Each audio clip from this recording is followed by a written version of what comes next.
top blue jeans and long black hair. I guess the Highway Queen is a bit of an alias that I created. After putting out my last record, we toured 60,000 miles a year, which is a long way. And I started kind of thinking about some of the comments that I had made about being the first lady of outlaw country. And I had made those comments kind of half jokingly, like, you know, just as what I would want to be. And then they kind of stuck, and some people liked it and some people judged that I was putting myself in a position that you couldn't crown yourself, you know what I mean?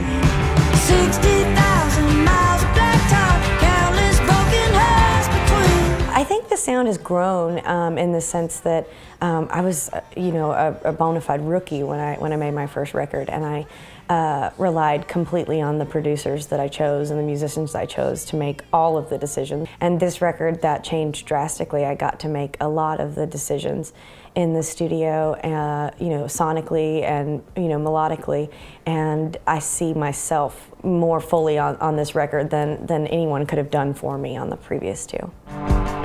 Jackpot, I hit the number, it was always you. I was looking for sevens, they were coming in twos. I was on a bad streak and honey, it was getting me down. Jackpot was my favorite song to write. I was joking about it with the label. I told them I had written a conceptual hit about, you know, finding love with another musician and learning that, you know, being able to travel with someone was a lot easier than maintaining a relationship from a distance. I felt like I had hit the jackpot and found a partner that we could run parallel for a long time. It came out very easily because it was kind of like a narrative of kind of what I think has happened so far and what I hope will happen in my love life.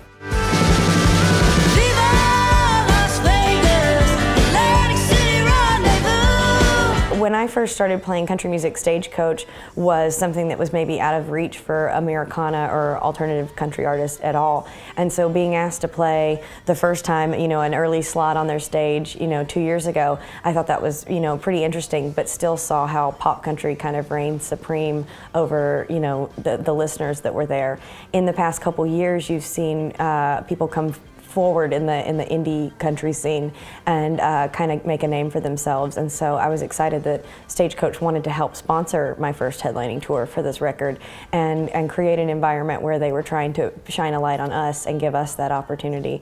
So it'll just be fun to get to go out and collaborate with Brent Cobb and bring Jonathan out on the road and just see what happens when, you know, people are paying attention.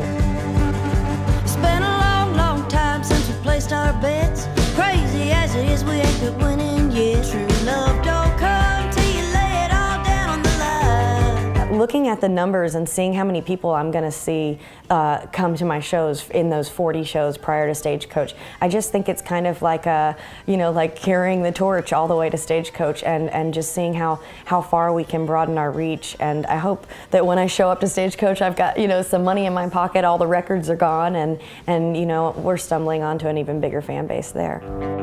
Jackpot, I hit the number, it was always you.